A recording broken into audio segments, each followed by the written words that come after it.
존경하고 사랑하는 국민 여러분, 여러분이 선택해 주신 대한민국 제21대 대통령 이재명 인사드립니다. 2025년 6월 4일 변화를 향한 국민의 뜨거운 염원과 함께 이재명 정부의 위대한 서막이 열렸다. 전례 없는 복합 위기의 파고 속 정부의 첫 해 과제는 명확했다. 위기에 직면한 민생을 구하고 멈춰선 대한민국 경제 엔진을 다시 깨우는 것. 모든 국민을 아우르고 섬기는 모두의 대통령이 되겠습니다. 민생 회복과 경제 살리기부터 시작하겠습니다. 정부는 출범과 동시에 비상경제 대응 체계를 가동하며 대내외적 위기를 정면으로 돌파해 나갔다. 그 결과 경제 체질의 근본적인 변화를 꾀해온 지난 1년. 코스피 8천 돌파, 연간 수출액 7천억 달러 달성이라는 경이로운 기록으로 대한민국 경제의 저력과 제도약의 가능성을 증명해 보였다. 정부가 나서서 다가올 미래를 준비하고 지원하고 투자할 것입니다. 이재명 정부는 민생 안정을 위한 단기적 대응을 넘어 대한민국 미래를 향한 과감한 투자도 본격화했다. 사상 최대 규모의 R&D 예산을 AI 등 미래 첨단 산업 투자에 집중하는 한편 국민 성장 펀드를 통해 국가와 민간이 함께 뛰는 협력의 성장 모델을 안착시켰다. 오직 국익과 민생에만 집중하겠다는 확고한 실용주의 철학 아래 에너지 고속도로 추진과 공공기관 지방 이전을 단행하며 국토 균형 발전의 뼈대를 다시 세웠다. 동시에 세도약 기금과 노동가치 존중을 더해 사회 안전망의 빈틈을 촘촘히 메워가는 노력도 멈추지 않았다. 모두가 함께 잘 사는 나라를 만들겠습니다. 활력을 되찾은 경제와 미래 산업, 지역이 살아나고 일터가 보호받는 상생의 대한민국. 지난 1년은 거대한 전환의 초석을 단단히 다진 시간이었다. 이제 대한민국은 국민이 체감하는 변화를 넘어 모두가 행복한 내일을 향해 더 큰 미래로 힘차게 도약한다.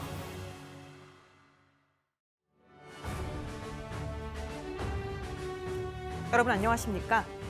인수위 과정도 없이 숨가쁘게 출발했던 이재명 정부가 오늘로 꼭 출범 1년을 맞이합니다. 글로벌 관세 장벽과 중동 전쟁이라는 유례없는 대외적 파고 속에서도 정부는 민생 중심 실용주의라는 뚜렷한 이정표를 향해 쉼없이 달려왔는데요. KTV 특별생방송 이재명 정부 출범 1년 함께 만드는 경제 회복의 청사진. 지난 1년간 우리 경제 발자취를 점검해보고 한 단계 더 도약하기 위해 지속 가능한 지혜를 모아보도록 하겠습니다. 이 시간 함께해 주실 세 분입니다. 장우현 조세현 국가회계재정통계센터 소장 나오셨습니다. 안녕하십니까? 네, 안녕하십니까? 정세훈 충남대 경제학과 교수 자리하셨습니다. 안녕하십니까? 네, 안녕하세요. 최진봉 성공회대 교수 모셨습니다. 안녕하십니까? 네, 안녕하세요. 이재명 정부 1년 민생 경제 회복이라는 기치를 내걸고 숨가쁘게 달려왔는데요.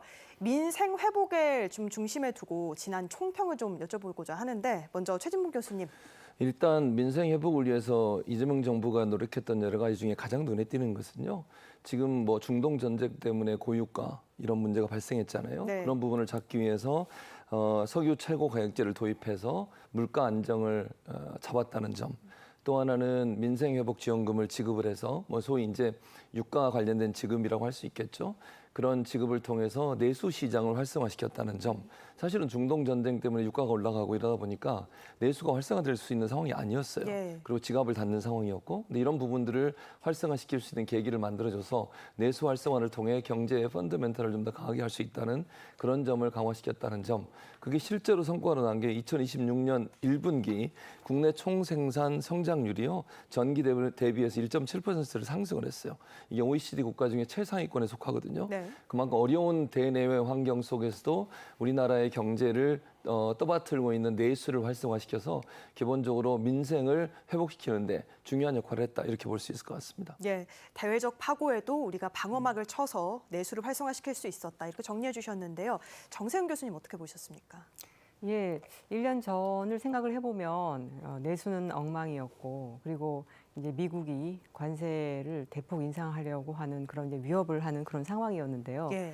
1년 후에 지금 한국 경제를 생각해 보면은 아마 작년이 어땠는지를 생각하지 못할 정도로 상당히 상황이 개선 양호해진 것을 알 수 있습니다.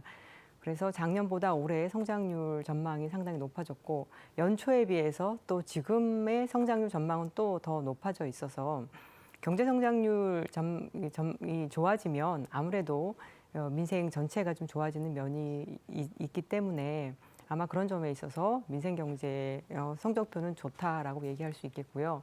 그럼 이렇게 된 데 있어서는 한편으로는 반도체 슈퍼사이클 호황이라고 하는 그런 외부적인 요인도 있겠습니다만 네. 그런 외부적인 요인을 어떻게 잘 활용하는가는 또 정부의 역량에 달려 있는 것인데요. 이재명 정부는 실용주의를 내세우면서 어느 한쪽으로 치우치지 않고 성장과 분배 그리고 수출과 내수 전체적으로 골고루 활용할 수 있는 수단을 다 활용해서 민생 경제를 개선하려고 했던 그런 정책을 폈다는 점에서 그런 정책이 좀 주요했다라고 생각이 됩니다.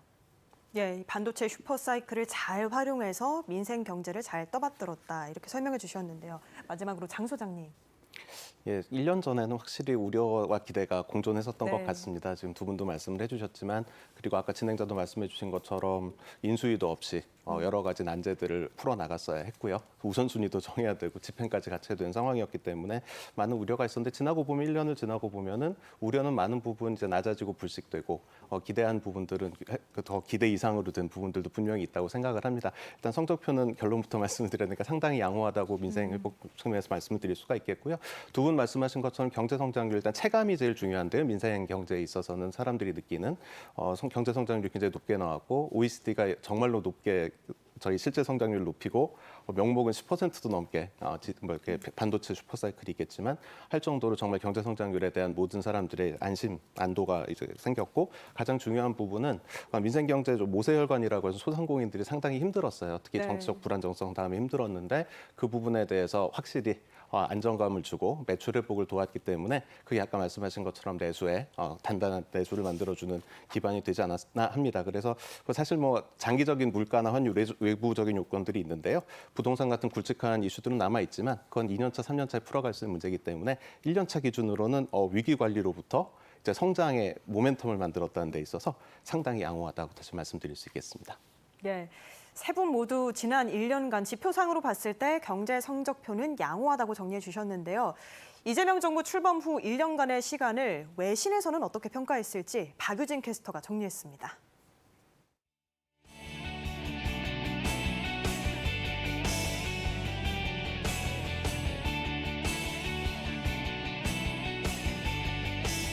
외신에 비친 한국 첫 번째 소식입니다.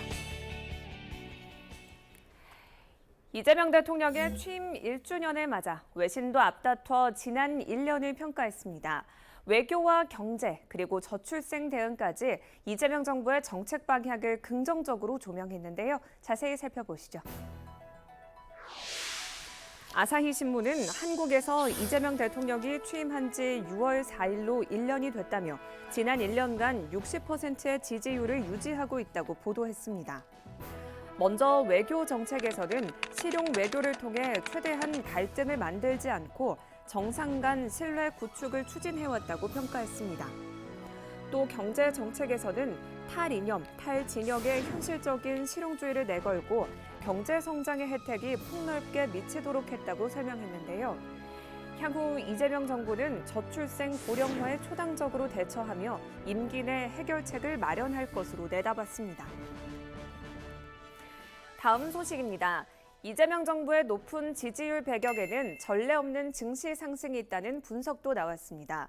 코스피 급등과 반도체 호황 등 한국 경제에 대한 외신 보도 함께 보시죠.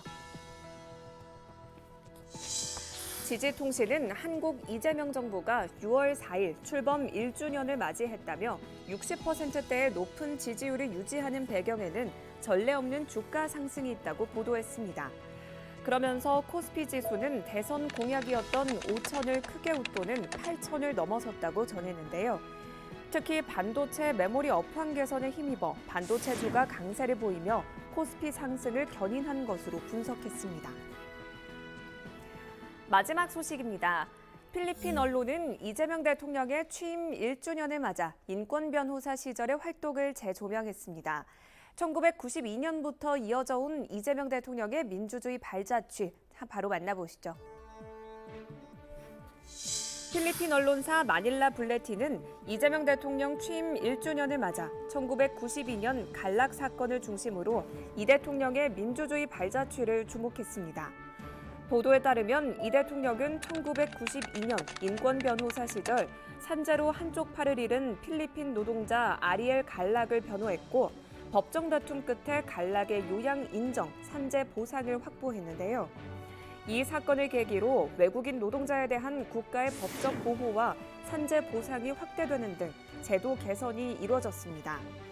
마닐라 불라틴은 약자 보호와 혁신, 국제 협력이 국가 발전의 기준이라며 이 대통령의 행보가 그 가치를 보여주고 있다고 전했습니다. 지금까지 외신에 비친 한국 전해드렸습니다. 이렇게 외신의 평가도 듣고 오셨는데요. 본격적인 민생 경제 회복 행보를 좀 살펴보기에 앞서서 이재명 정부 들어서 또 가장 눈에 띄는 변화 중에 하나가 바로 직접적인 소통이었습니다. 국무회의 자체를 전체를 생중계하기도 하고 또 오늘도 수보회의가 생중계됐거든요. 저희 KTV에서 계속 전해드리고 있는데 이런 직접적인 소통이 국정 운영에도 영향을 미쳤을까요? 당연히 영향을 미칠 수밖에 없죠. 일단 정부에서 일하는 공직자들 입장에서는요. 대통령이 이렇게 직접적으로 소통하는 걸 공개하잖아요. 열심히 안 할 수가 없어요. 그렇죠. 다 공개가 되잖아요. 국민들이 다 보고 있습니다. 저 공직자는 일을 잘하는지 못하는지 다 알 수 있잖아요. 답변 못했을 때 본인한테 올 수 있는 후폭풍도 생각하겠죠. 그럼 열심히 준비할 수밖에 없다고 봅니다. 두 번째, 이재명 대통령이 저렇게 하시는 이유는 사실은 투명성이에요. 공개라고 하는 건요. 투명하게 모든 걸 국민한테 보여주는 거예요. 네. 국정 운영의 모든 것들을. 보이지 않고 가려진 상태에서 하다 보면 국민들이 잘 모르잖아요. 일을 잘하고 있는지 못하고 있는지. 대통령이 저렇게 하시는 모습 때문에 사실은 국정에 대한 신뢰도가 높아졌다고 생각하고 마지막으로 저는 자신감이라고 생각합니다. 예. 어느 대통령이 저렇게 수보회의든 국무회의든 이런 부분을 자신감 있게 보여줄 수 있겠어요. 본인이 준비 안 되면 못합니다. 제가 듣기로는 대통령이 밤새 가서 준비해서 나오신다고 그러더라고요. 그만큼 하나하나 꼼꼼하게 모든 업무에 대해서 챙기고 있다는 걸 국민들한테 보여줌으로써 자신감의 표현이기도 하고 국민들은 그걸 보고 안정감을 느낍니다. 아, 저분이 국정 운영을 잘하고 있으니까 믿을만 하구나 하는 안정감을 느낄 수 있기 때문에 그리고 투명하게 공개된 것 때문에 결국 국민들 입장에서는 정부가 하는 일에 대한 신뢰감이 높아진다. 그런 점에서 대단히 긍정적인 평가를 할 수 있다고 생각합니다. 예, 사실 처음 시작할 때까지만 해도 정말 그 전에 없었던 전례 없는 일이기 때문에 내부에 우려도 있었다고 하는데 지금은 그걸 불식시킬 만큼 많은 회의들이 생중계되고 또 국민의 신뢰도도 높아진 그런 모습인데요. 자, 그럼 본격적으로 경제적인 측면을 살펴보면 앞서 지난 1년은 정말 관세 전쟁부터 시작해서 지금 이어지고 있는 중동 전쟁까지 대외적인 불확실성이 너무나도 큰 시간들이었습니다. 그 가운데 저희가 앞서 살펴본 것처럼 최근에 주요 기관들이 우리 경제 성장률 전망치를 상향 조정 중입니다. 정부가 어느 정도 방어를 했다고 봐도 될지요? 어떻습니까?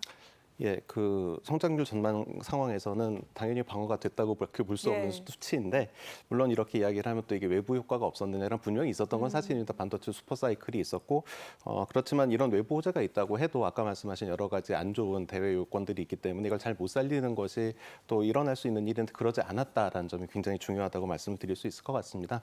저는 여기 이제 이걸 진단해 본다고 한다면 안정적 경제 운용 그리고 아까 소통도 말씀하셨는데 적극적 소통 기조가 이제 방어막으로 작용했던 것이 아닌가라고 생각을 하고 있습니다. 이제 구체적으로 보면은 이제 중동 사태 같은 경우에도 비상 경제 점검 회의 등을 통해서 네. 거시경제, 물가, 에너지, 금융 부분에 대해서 신속하게 점검 대응한 부분들이 있었고요. 아까 또 말씀드렸던 것처럼 소상공인들에게 안정감을 주셨고 내수 쪽을 안정화시킨 다음에 국무회의를 공개하고 투명하게 설정한 부분 아까 말씀드렸던 부분이 결과적으로 예측 가능성이라는 곳을 연결이 되었다고 말씀을 드릴 수가 있겠습니다. 이제 저는 직무상 해외 투자자들을 좀 만나게 되고 재정 정책을 설명드릴 일들이 있는데요. 가장 높게 평가한 부분이 소통이었습니다. 그러니까 국민들에 대한 소통도 있지만 예측 가능하구나. 이번 정부는 대통령이 직접 나와서 설명을 하는 부분이 있기 때문에 우리가 실시간으로 그 의견을 들을 수 있기 때문에 네. 그 부분이 우리가 가장 싫어하는 불확실성을 낮춰준다라고 이야기를 하고 계십니다. 그래서 이런 요인들이 있어서 이번 경제 성장 안정화에는 굉장히 기여를 한 것이 아닐까 생각을 하고 있습니다. 예, 적극적인 소통이 실질적으로 우리 전반적인 경제 방어에도 영향을 줬고 어떻게 보면 그게 대외적으로 봤을 때도 안정감을 더 준 것이 아닌가 하는 생각도 드는데요. 1년이라는 좀 짧은 시간이지만 대외적으로는 우리가 좀 떨어졌던 위상을 다시 회복할 수 있는 시간이기도 했습니다.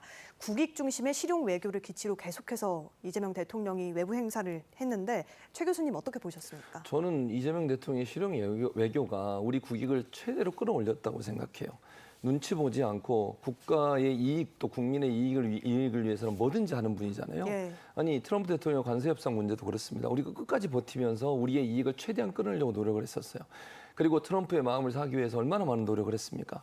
선물도 준비하고 그분이 좋아하는 것들을 어떻게든 찾아내려고 하고 이런 꼼꼼하게 준비한 것들이 결국 우리 정부의 실용 외교에 성과를 낼 수 있는 기회가 됐다고 저는 생각해요. 또 하나는 핵 잠수함 같은 경우는요. 오랫동안 우리가 하고 싶었지만 못 해왔던 거예요. 네. 이걸 면전에서 대통령이 직접 꺼낼 거는 아무도 생각을 못했어요. 그 정도로 직접적으로 소통해서 상대로부터 얻어내는 거. 또 하나 미국과 중국 사이에서 균형 해결을 한다는 건 대단히 어려운 문제입니다. 예. 그걸 잘 해내야만 한반도에서 우리가 지정학적 위치를 잘 활용하면서도 우리 국가의 이익을 최대로 끌어올릴 수 있거든요. 이걸 너무 잘하고 계시잖아요. 중국도 우리를 신뢰하고 미국도 우리를 신뢰하고 그 중간적인 역할을 하면서 우리가 균등하게 외교적 역량을 발휘할 수 있는 기회를 가졌다는 점. 또 하나 오랫동안 숙제로 남아있던 한일 관계 개선도 마찬가지입니다. 민주당 정권이 들어서면서 많은 사람이 우려했던 게 뭡니까? 한일 관계가 안 좋을 거라고 얘기했죠. 예. 지금 어떻게 됐습니까? 지금 셔틀 매국가 복원이 됐어요. 안동이라는 곳에서 누가 거기서 할 수 있다고 아무도 생각 못했어요. 그런데 거기서 치러냈습니다. 그리고 다카이치 총리를 불러가지고 우리와의 관계 개선을 위해서 노력하게 하고 역사 문제는 역사 문제대로 또 경제 문제나 외교 문제는 그 문제대로 따로 분리해서 접근하는 이재명 정부의 실용 외교가 결국 한반도를 둘러싸고 있는 동북아 정세에서 우리의 위상을 높일 뿐만 아니라 우리가 그걸 이용해서 미국과의 협상도 잘할 수 있는 기회를 만들어줬다는 점. 이건 이재명 정부의 실용 외교가 낳은 가장 큰 성과라고 볼 수 있을 것 같습니다. 예, 보편적 가치는 기반으로 하되 진영이나 이념에 너무 집중하기보다는 결국에는 국익을 어떻게 챙길 것인가 이 점에 집중했었는데요. 이런 민생 중심의 실용 외교는 사실 내수에서도 두드러졌습니다. 우리 전반적으로 경제 체질을 바꾸는 데 주력했는데 이 영향, 효과가 어떻다고 보십니까? 예, 실용 중심 노선이 경제 전체의 활력을 높이고 또 체질 개선에 많이 기여를 하였는데요. 실용 중심 경제 정책이 무엇이냐? 저는 뭐 이념 논쟁, 소모적이고 추상적인 성장이냐 분배냐, 뭐 이런 어느 것을 선택해야 되느냐 이런 논쟁에 빠지기보다 한국 경제가 지금 가장 당면한 구체적인 이 과제는 뭐냐? 결국에 이 성장이다. 진짜 성장을 내세운 것 자체가 좀 실용주의적인 태도였다고 생각이 듭니다. 예. 과거에 진보 정부면 경제 민주화나 뭐 성장과 분배의 선순환이라던가 뭐 이런 얘기들을 해왔는데 이런 얘기들을 회피하는 것이 아니라 진짜 성장이라고 하는 이 보편적으로 사람들이 수용할 수 있는 그런 얘기를 했고요. 저는 이재명 대통령 했던 말씀 중에 기억에 남는 것이 기업과 노동자가 상생할 수 있는 길이 있다. 이런 것이 바로 이제 실용주의의 어떤 정신이라고 생각을 하고요. 거기에 이제 기초해서 정부가 선제적으로 적극적으로 재정적인 대응을 해서 경제를 살리려고 한 것. 근데 그 예로 추경을 들 수가 있겠죠. 그다음에 한국 경제가 진짜 성장을 못하는 이유는 금융이 비생산적이다라고 해서 생산적인 방향으로 금융을 움직이는 거, 머니무브했던 거 그런 정책도 있겠고요. 그리고 하나는 이 대외적인 위기에 대응하면서도 가능한 국익을 최대한 보장 확보하기 위한 방향으로 이제 미국과의 관세 협상에 있어서 3,500불 우리가 대미 투자를 하게 되어 있는데 이것을 우리가 강점인 조선 산업과 다른 제조업 산업으로 연결시켰던 것 이런 것들이 한국 경제 민생을 회복시키는 데 기여했다고 생각이 듭니다. 예. 전반적으로 이재명 대통령이 계속 강조해온 것처럼 분열보다는 통합이 결국 유능한 것이다. 이런 그 가치를 중심으로 이루어진 실용주의가 아니었나 싶은데요. 자, 그리고 이재명 정부 1년의 가장 뜨거운 열쇠말은 단연 증시입니다. 관련 내용도 함께 보시고 대담 이어갑니다.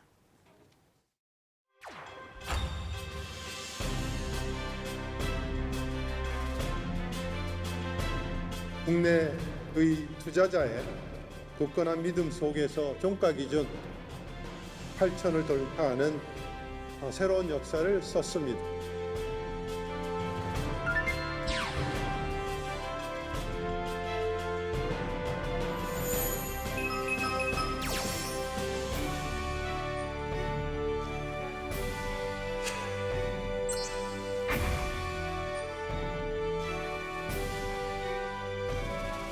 대한민국이 다른 어떤 나라보다도 더 높이 평가되는 코리아 디스카운트에서 코리아 프리미엄으로 나아가야 되겠습니다.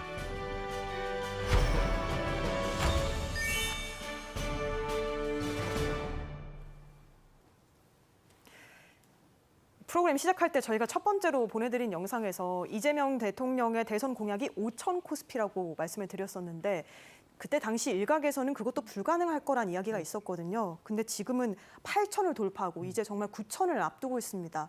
우리 경제에 준 활력 어떻게 보십니까? 저는 이재명 대통령이 5천을 얘기할 때 말씀하신 것처럼 대부분의 정치인들, 특히 이제 보수적 정치인들은 다 안 된다고 그랬습니다. 예. 근데 지금 8천 됐는데 아무 얘기 안 하잖아요. 말씀 좀 하셨으면 좋겠고요, 개인적으로. 그런데 그 정도의 성과를 낼 수 있는 것은요, 이게 그냥 한 번에 어떤 그 뭐랄까 계획 없이 한 게 아니에요. 이재명 정부 들어서 8천 또 9천까지 넘어서는 이거는요, 강력한 의지의 표현이라고 생각해요. 대통령이 나와서 코리아 디스카운트, 그러니까 저평가돼 있잖아요. 우리가 전 세계적으로 우리 기업들, 삼성이나 뭐 하이닉스나 이런 기업들이 갖고 있는 실제적인 가치보다 훨씬 저평가돼 있어요. 이걸 반드시 해소하겠다고 얘기했고 그 기본적인 부분을 해결하기 위해서 상법 개정안을 다 개정을 했습니다. 예. 그리고 주주들에게 환원하는 걸 더 강화시켰고요. 세제 개편도 했고요. 그러면서 기본적인 부분들을 마련해 줬기 때문에 가능한 거라고 생각해요. 그리고 정부에서 뭐라고 그럽니까? 이 부분을 적극적으로는 지원하고 나가겠다. 그리고 국민 성장 펀드도 만들겠다. 이렇게 얘기하면서 주식 시장을 좀 더 건전하게 만들겠다고 하는 이 믿음과 신뢰가 주식 시장으로 돈이 흘러오게 만드는 거예요. 예. 주식시장에 돈이 흘러오면 물론 개인 주주들이 돈을 버는 것도 중요하지만요. 이게 산업 현장에 자금으로 들어가잖아요. R&D 자금으로 들어갈 수 있고 새로운 어떤 공장 건설로 들어갈 수 있고 이런 부분으로 본다면 경제 성장에 아주 중요한 역할을 하는 겁니다. 마중물 역할을 하는 거고요. 우리 기업들이 전 세계적으로 가치를 높게 평가받을 수 있는 것이고요.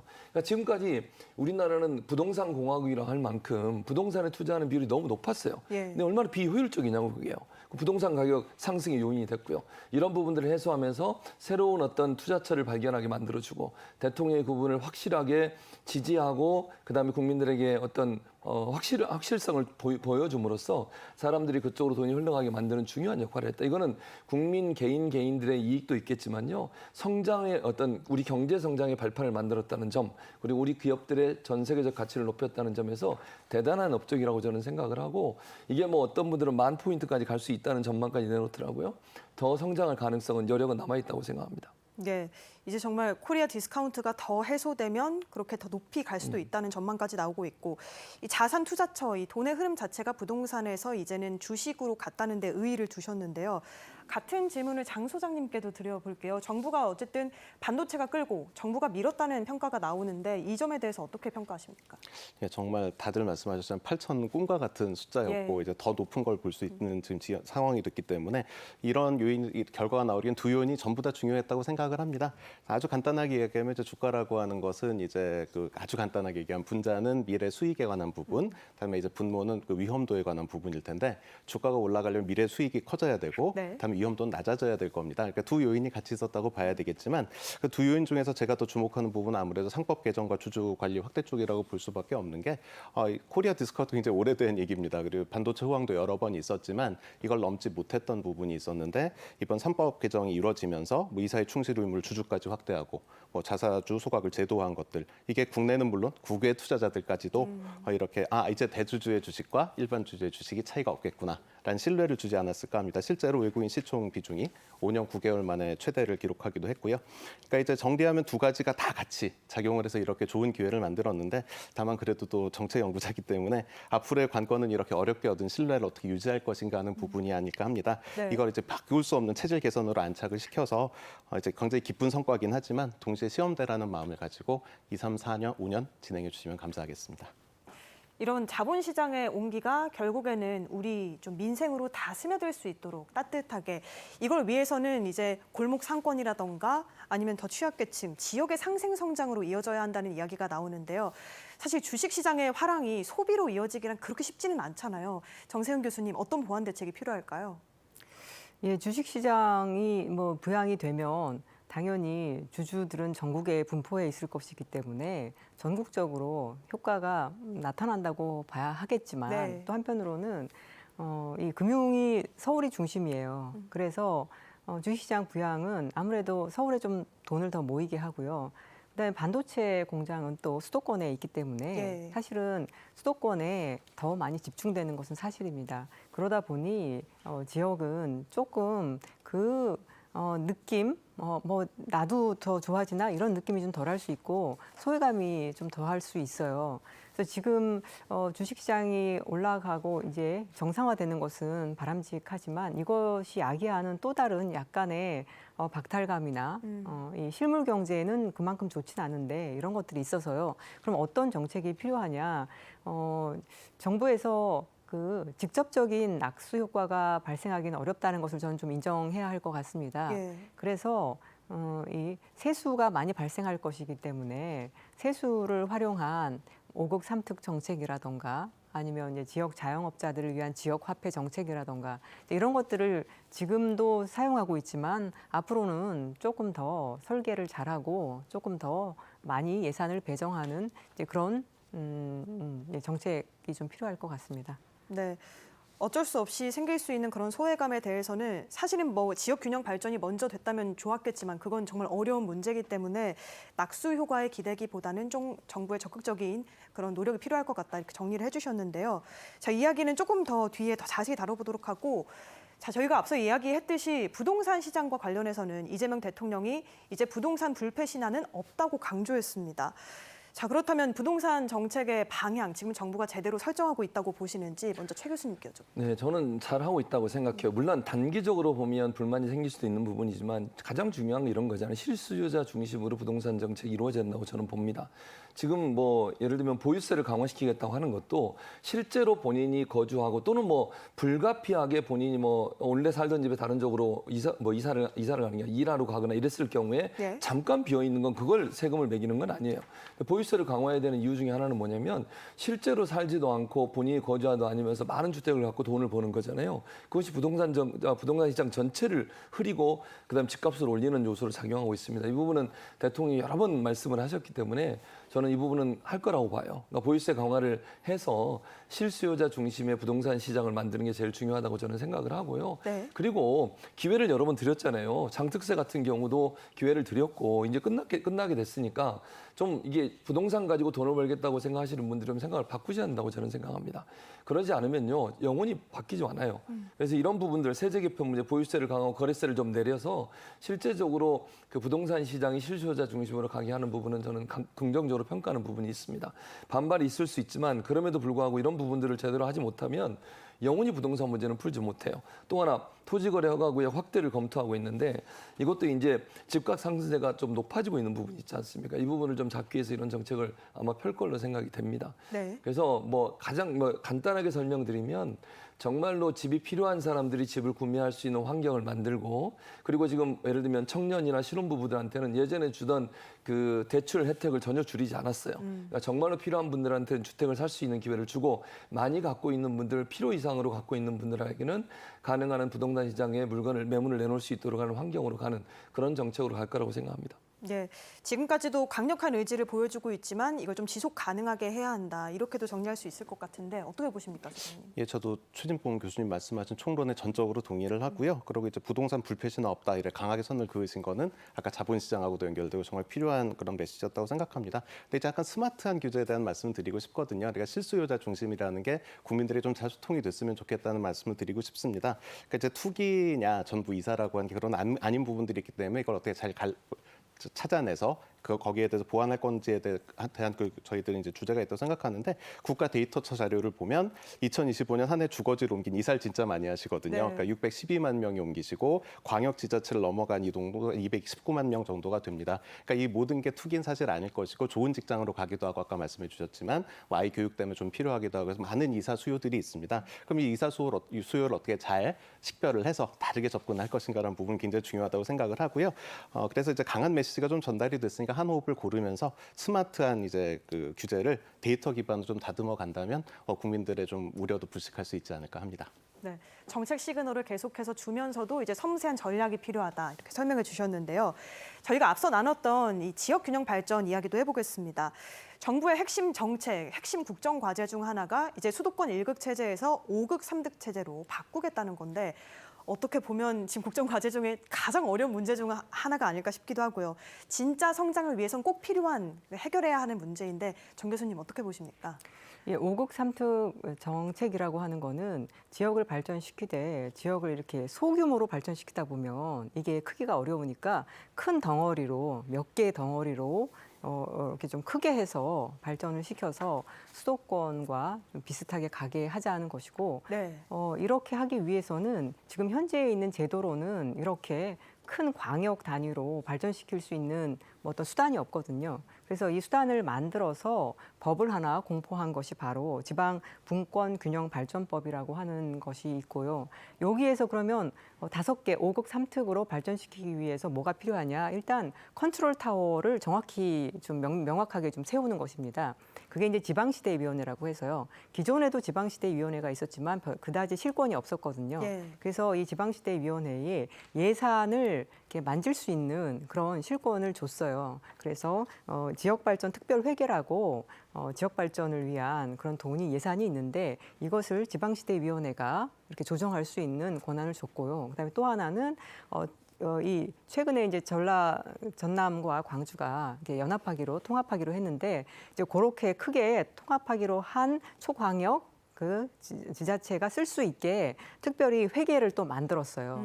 그래서 제 생각에는 이 컨트롤 타워를 세웠고 그리고 특히 예산을 배정해서 한번 해봐라라고 지금 제도를 이제 만들어 놓고 이렇게 시작을 하는 거거든요. 그래서 이 제도를 이제 어떻게 잘 활용하는가에 따라서 그 균형 발전으로 갈 수 있을까 없을까가 저는 결정될 것 같고 이제 하기에 따라서 다른 결과가 나올 것 같다라고 생각이 듭니다. 네, 일단 법적 기반은 닦였는데 이제 어떻게 보면 지금 분수령인 것 같습니다. 잘 시행이 돼야 할 텐데요.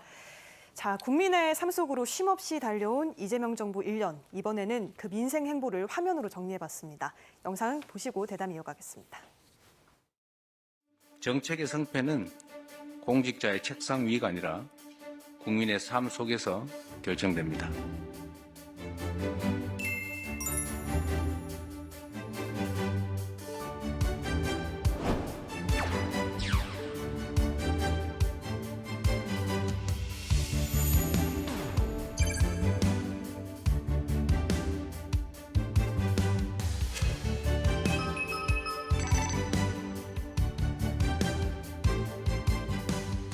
경제 회복의 온기가 국민들의 삶 구석구석에 잘 스며들도록 모두가 다 혜택 볼 수 있도록 힘써야 되겠습니다.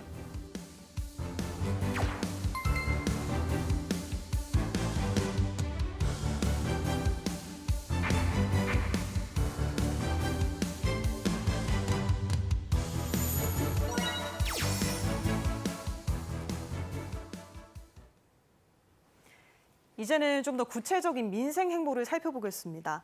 정부는 빚을 못 갚아서 죽는 경우가 있어서는 안 된다. 결국 채무 탕감과 조정, 또 파산 면제 제도 등을 좀 적극적으로 개선하기 위해 노력해 왔는데요.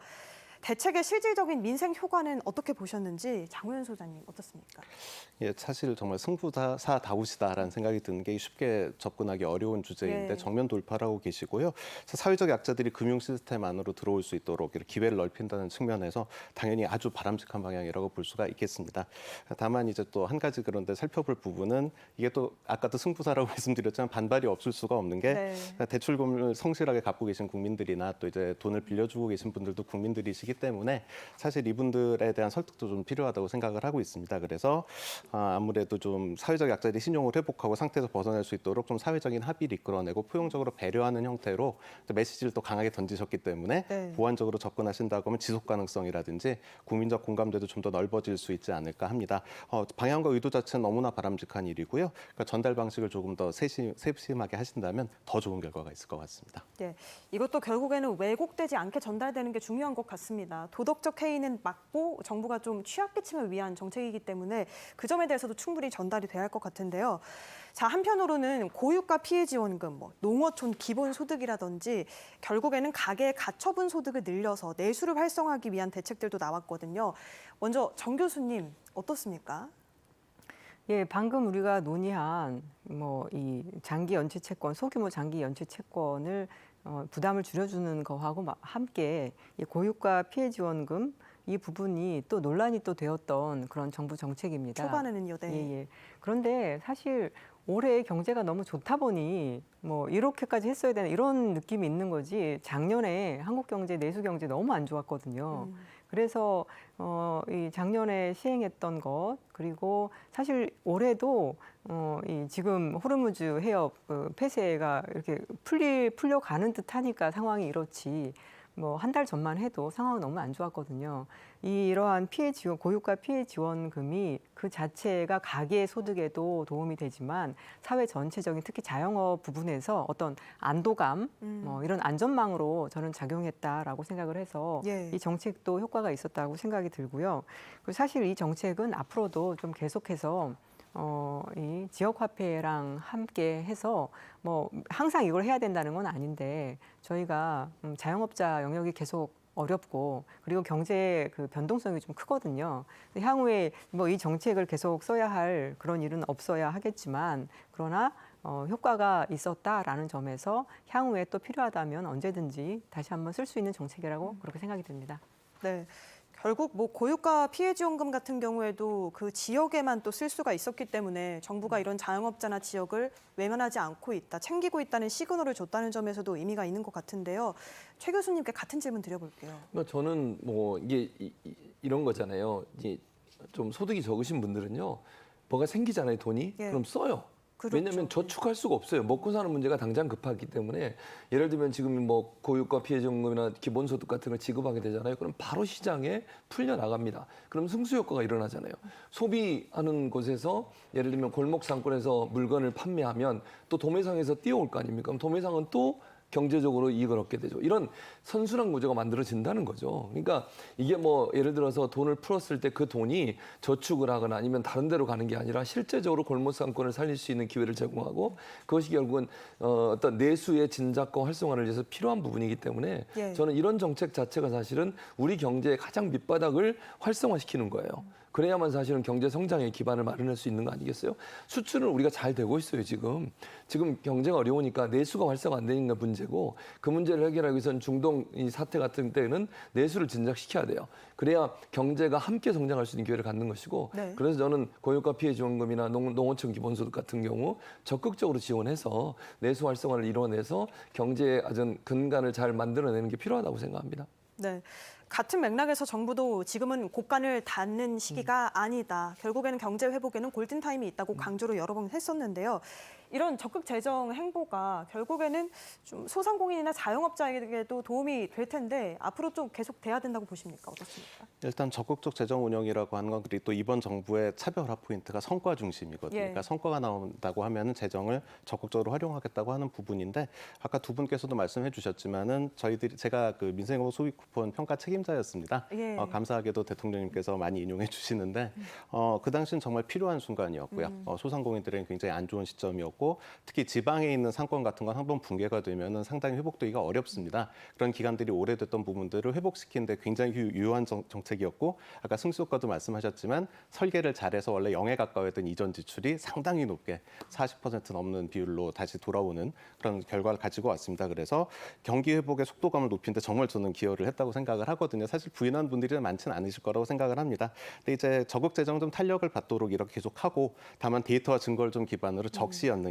정확한 대상이냐, 적절한 금액을 지급했느냐는 데이터 기반으로 좀 분석을 한다고 하면 재정의 효율도 높이면서도 우리가 지금 걱정하고 있었던 그런 문제들 해결하는데 적극적 재정 운용은 필요하고 앞으로도 계속 좀 더 심화해야 된다고 생각합니다. 예, 소비 쿠폰 같은 경우에는 이제 뭐 실질적으로 성과가 있었다고 지표가 나와 있는 상태니까요. 최진봉 교수님은 어떻게 보세요? 저도 동의해요. 그러니까 지금 말씀하신 것처럼 실제 성과가 나왔다고 하는 건 실제 시장에 가서 거기서 장사하시는 분들 이런 분들이 체감적으로 느끼는 부분이에요. 예. 그리고 이게 거기서 돈이 쓰여지게 되면 아까 말씀한 승수효과처럼 전체적으로 경제 성장의 기본적인 틀을 마련해 준다고 저는 보거든요. 그런 점에서 이거는 효과가 없다고 주장하시는 분도 있긴 하지만 그건 정치적으로 보는 문제가 아니라 실제적으로 이것이 바닥에 있는 뭐 이렇게 경제 바닥에 있는 부분들에 있어서 어떻게 변화를 줬는지를 직접 체감해야 한다고 봐요. 그러니까 이게 이 돈이 없어서 못 쓰는 거지 정말로 저소득층이나 정말 그 일반인들은요 돈이 있으면 쓰게 돼 있어요. 근데 예. 쓰게 만들어 주는 것은 결국 골목 상권을 계속 유지해 줘서 그 골목 상권이 살아나야만 경제가 내수가 진작되고 굉장히 활성화될 수 있으니까 그런 점은 대통령이나 이재명 정부가 잘하고 있는 지점이라고 볼 수 있겠죠. 네, 이렇게 저희가 정부의 내수 진작 정책들까지 쭉 살펴봤는데요. 경제 이야기에서 AI를 지금 빼놓을 수는 없을 것 같습니다. 지난 1년간 정부가 미래 먹거리로 AI와 또 우리의 반도체 전면에 내세웠는데 AI 3대 강국을 목표로 하고 있기 때문에 지금 국가 AI위원회까지 출범해서 지금 미국과 중국 따라잡기 위해서 열심히 노력하고 있거든요. 정 교수님 어떻게 보십니까? 예, AI 전환은 너무나 확실한 지금 시대적인 전환이기 때문에 AI에 잘 대응하자라고 하는 건 전 세계 모든 정부가 다 하고 있는 이야기입니다. 그래서 문제는 이거를 어떻게 어떤 시스템으로 잘 할 것이냐, 뭐 여기에서 성패가 결정될 것인데요. 이재명 정부는 국가 AI위원회라는 걸 만들어서 또 마찬가지로 그 컨트롤 타워를 잘 세웠다. 그러니까 이 현 정부의 장점 중에 하나는 뭔가 이렇게 컨트롤 타워를 잘 세우고 네. 그걸 거기에 이제 권한을 실어줘서 예산을 실어주고 그렇게 일을 하게 하고 잘했는지 검사하고 이렇게 계속 추진하는 게 하나의 장점인 것 같은데요. 그래서 AI 국가가 이렇게 추진하고 있는 것에 대해서 일단 방향성은 맞고 거버넌스도 맞다라고 생각이 들고 우리가 다들 아시다시피 메모리 반도체에서 워낙 강점이 있고 그리고 그다음에 제조업도 강점이 있기 때문에 AI가 제조업을 한 단계 업그레이드 시키는 그런 그 우리 과제에 있어서 다른 국가보다 조금 유리한 위치에 처해 있고 이것을 잘 살린다면 정말 뭐 선도 국가의 위치에 설 수 있을 것이라고 생각이 듭니다. 다만 저희가 반도체와 같은 하드웨어에서는 강점이 있는데 다들 또 이야기하다시피 소프트웨어는 아직까지 좀 부족하기 때문에 그것을 어떻게 잘 그 과제를 잘 수행할 것인가. 요거 하나만 그래도 저 덧붙이고 싶어요. 근데 한편으로는 또 그런 우려도 듭니다. 요새 너무나 AI의 쏠림이 심해서요. 예. 지금 제가 대학에 있는데 대학도 좀 난리가 아닙니다. 예를 들어서 모든 학과가 다 블랙홀처럼 지금 AI로. 예. 그러니까 한국인들의 장점 중에 하나는 뭐가 대세다라고 하면은 다 뛰어들어서 네. 아주 신속하게 그 길로 가는 것은 맞습니다만 또 이거를 또 너무 과도하게 모든 것이 다 AI, 우리가 뭐 모든 것이 다 의대였다가 갑자기 지금 모든 것이 다 AI로 되는데 그거는 국가가 좀 워워하는 것도 그래서 사회적인 포용력 더더구나 앞으로는 저는 인문적인 그런 소양이나 교육이나 인문적인 그런 전문가들 더 필요할 거라고 생각이 드는데요. 네. 단기에 좀 과도하게 좀 가는 면은 좀 기회가 돼서 좀 말씀을 드립니다. 예, AI 지원은 뭐 당연히 앞으로 우리가 집중해야 될 과제 중에 하나지만 그와 동시에 뭐 소프트웨어 측면이라던가 아니면 또 인문학 측면이라던가 여러모로 좀 교육에도 힘써야 한다 이렇게 설명을 해주셨는데요. 전반적으로 정 교수님 얘기 들어보니까 확실히 이번 정부에서 좀 추진력을 가지고 이렇게 나아가는 속도감 있게 나아가는 경우가 많은데 우리 국가 경쟁력을 좀 끌어올릴 수 있는 그런 기회가 될 수 있을지 AI가 어떻게 충분히 보세요? 가능하다고 생각해요. 아니 이렇게 보시면 돼. 엔디비아의 젠슨 왕이 왜 우리나라 자꾸 오겠습니까? 네. 또 오거든요. 예. 그리고 뭐 치매 개동하고 오늘 이번에는 뭐 삼겹살에도 한다 이런 그렇다고, 얘기가 예. 나오더라고요. 시구도 한다고 하고 왜 자꾸 오겠어요? 우리가 필요해서 오는 거예요. 젠슨왕이 그냥 아무 데나 다니는 데가 아닙니다. 1년 사이에 우리나라하고 영국만 방문했어요. 그리고 지금 컨퍼런스도 우리나라에서 하겠다고 지금 얘기까지 했어요. 그 우리나라의 삼성이나 SK, 하이닉스에 대해서 엄청난 칭찬을 합니다. 그만큼 우리가 HBM 같은 이제 이 반도체 메모리 산업에서 엄청난 효과를 내고 있고, 이번에는 이제 로보틱스 관련된 부분하고 피지컬 AI 관련된 부분을 논의하러 온다고 그래요. 예. 우리 지금 네이버도 그렇고 두산도 그렇고 이제 이 로보틱스 관련된 부분에 여러 가지 연구를 하고 있거든요. 이 부분이 사실은 정부가 적극적으로 지원해주고요. 정부가 재정적인 지원도 하고 법적으로 지원도 하고 있습니다, 지금. 그래서 AI 산업이나 로보틱스 산업을 하려고 하면 정부가 적극적으로 법적, 제도적 제한도 좀 풀어주고, 또 개발할 수 있는 뭐 정말 아이디어가 좋으면 채택해서 정부 자금으로 지원을 해줘서 개발할 수 있게 하고, 피지컬 AI는 우리나라가 축적된 자료가 많아요. 네. 그래서 우리나라에서 피지컬 AI를 잘 만들어내면 실제적으로 전 세계를 선도할 수 있는 기회가 될 거라고 생각합니다. 그런 점에서 AI는 앞으로 우리나라의 미래 먹거리의 가장 중요한 핵심이 될 거다. 물론 정 교수님 말씀하신 것처럼 인문학이 중요하죠. 그걸 기반으로 해야 되는 거고요. 예. 두 가지가 함께 갈 수 있는 기반을 만드는 게 필요하다고 생각합니다. 네. 그리고 AI와 반도체 산업 얘기가 저희 할 때 사실은 궁극적으로 더 한 발 더 나아가면은 이게 에너지와도 직결되는 문제거든요. 뭐 어떤 일각에서는 이제는 뭐 나중에 미래 사회에서 돈이 아닌 에너지가 화폐가 되지 않겠느냐 이런 이야기까지 나오는데, 앞으로 우리가 또 에너지 고속도로도 마찬가지고요. 그리고 재생에너지 확충을 위해서 노력하고 있는 측면이 있는데, 현장에 실현되기까지 시간이 얼마나 걸릴지, 이게 어떤 효과가 있을지 궁금해지는데요. 예, 아까 또 정세현 교수님도 말씀해 주셨죠. 우리나라 최고 장점이 한번 방향이 정해지면 빠른 속도로 갈 수 있다는 것이기 예. 때문에 그리고 지금 사실 부족함이 있는 건 사실입니다. 우리도 느끼고 있겠죠. 재생에너지 그래서 부족함이 있다는 것은 그만큼 기회가 많다는 의미이기도 합니다. 그렇기 때문에 이 도전을 소홀히 하지 않는다면 생각보다 빠른 시기 안에 당연히 이렇게 그 재생에너지도 첨단 산업의 이제 든든한 한쪽 날개가 되어줄 것으로 저는 생각을 합니다. 네. 그렇지만 요즘 아까 말씀하신 그 에너지가 중요하게 되면서 세계적으로 좀 미묘하게 좀 접근이 바뀌고 있긴 해요. 기존 에너지 활용에 대한 부분도 있습니다. 그쪽에서도 당연히 효율도 개선하고 좀 더 클린하게 사용할 수 있는 방법도 있을 것이기 때문에 이런 흐름도 같이 주시하면서, 오늘 하는 말이 다 똑같은 것 같은데 방향성이 맞는데 균형도 좀 찾아주면 좋겠다라는 말씀을 드리게 되는데, 재생에너지와 기존 에너지 활용을 잘 안정적으로 조합을 해서 양날개를 만들어서 갈 수 있다면 우리 산업, 첨단 산업 전반에 든든한 에너지 인프라를 만들 수 있지 않을까 합니다. 요약해서 말씀드리면 가능할 것이다. 빠른 시간에 가능할 것이라고 생각합니다. 네. 한편으로는 또 이재명 정부, 이재명 대통령이 대외적인 활동을 할 때마다 이런 에너지 협력과 관련한 말씀을 굉장히 많이 하시더라고요. 그런 측면에서 또 국제 협력에서는 어떤 흐름이 있을지 좀 궁금해지기도 하는데요. 자, 이렇게 저희가 전반적으로 이재명 정부 1년을 돌아봤는데 이제는 2년 차에 접어들었습니다. 국민이 체감할 수 있는 먹고 사는 문제를 해결하겠다고 이재명 대통령 계속해서 강조를 했었는데요. 자, 그러면 앞으로 해결해야 될 일의 핵심 과제들 하나씩 꼽아보고 싶은데 충분히 말씀해 주셔도 될 것 같습니다. 먼저 장 소장님. 일단 뭐 오늘 이야기 나누면서 오히려 저도 좀 생각이 좀 정리된 부분들이 있었는데요. 일단 함께 논의한 정책 기조를 유지해야 된다는 부분 분명히 말씀을 드리고 싶습니다. 그리고 또 한 가지 핵심 과제 말씀드리도록 하겠습니다. 근데 요약을 한다고 하면은 민생 경제를 위해서 이제 증거에 기반한 성과 중심의 적극적인 재정 운용 계속 가져가야 된다고 생각을 하고요. 그리고 실용주의가 그 이정표하고 방향타가 되어준다면 더할 나위 없을 것이라고 생각을 하고 있습니다. 지금까지 잘 되어온 기조를 유지해 주는 것이 굉장히 중요하다고 생각을 하고요.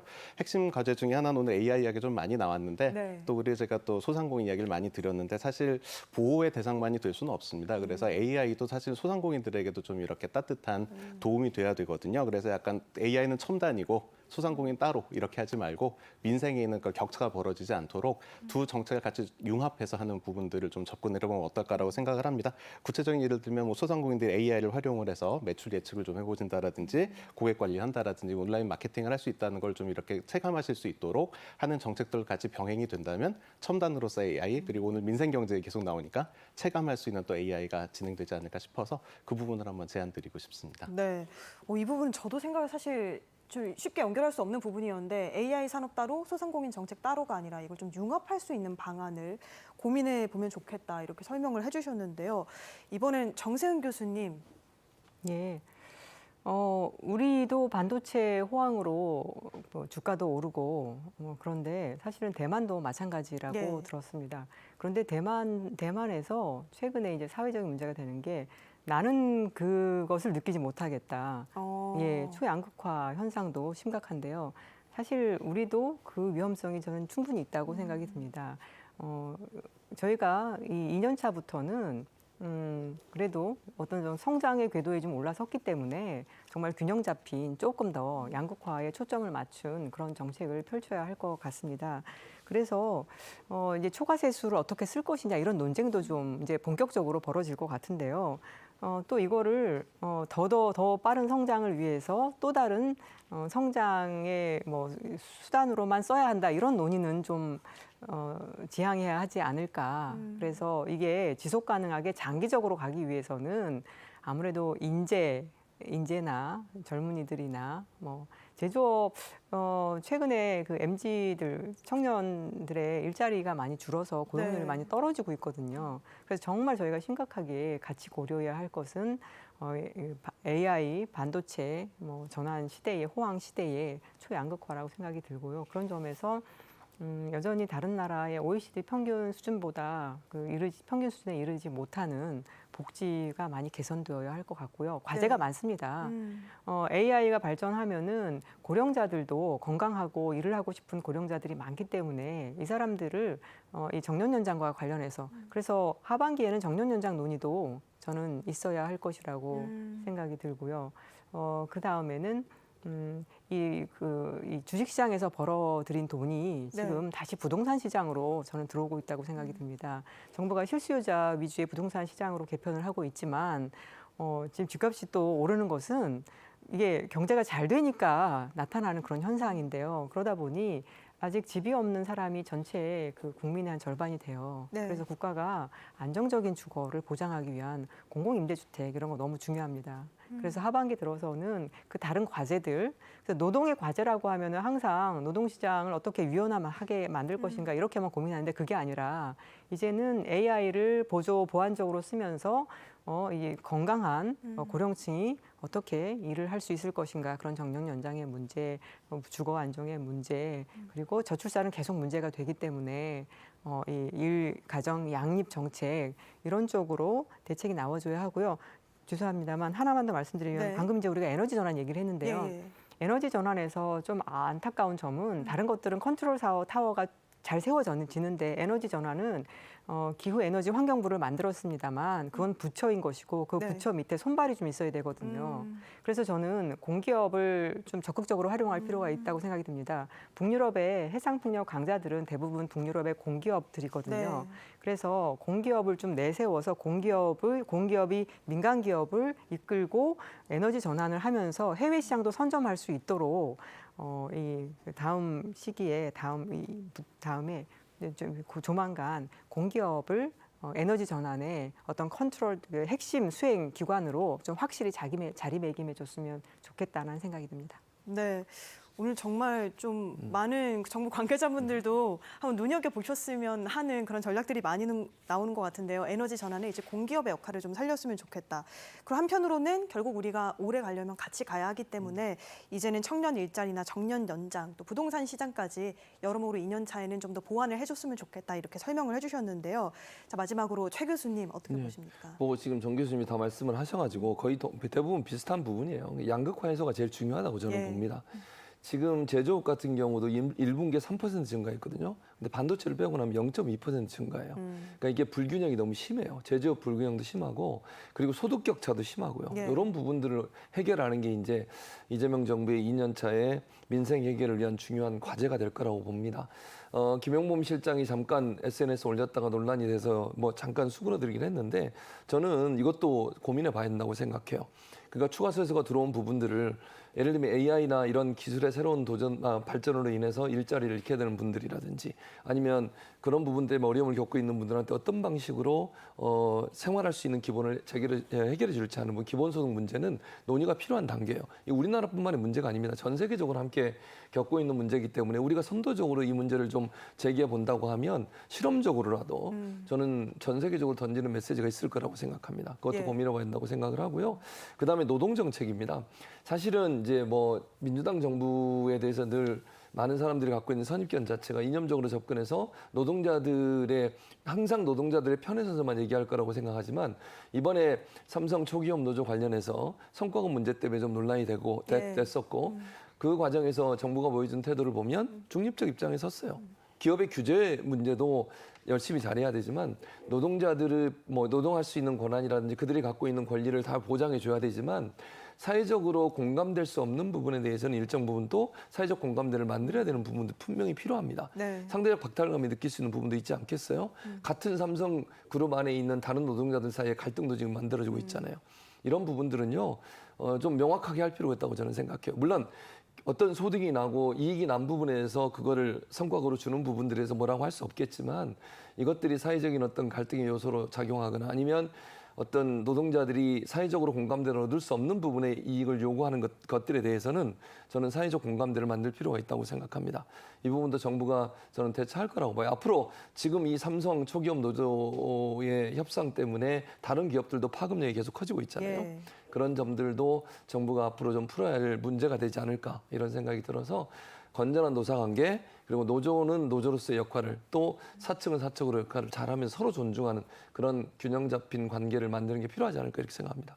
네, 이렇게 오늘 세 분께 핵심 과제들까지 들어봤습니다. 자, 이재명 정부 1년 민생 경제의 성과와 경제 회복의 청사진 오늘 긴 시간 세 분께 말씀 들었습니다. 오늘 말씀 고맙습니다. 지난 1년 우리 경제 기초 체력을 증명해 보인 시간이었다면 새롭게 출발하는 집권 2년차는 그 결실이 국민의 삶 속으로 깊이 스며들어야 할 때입니다. 앞으로 민생 현장 곳곳에 활기가 넘쳐나고 국민 여러분의 일상에도 기분 좋은 변화가 가득하길 기대합니다. 긴 시간 함께해 주신 여러분 고맙습니다.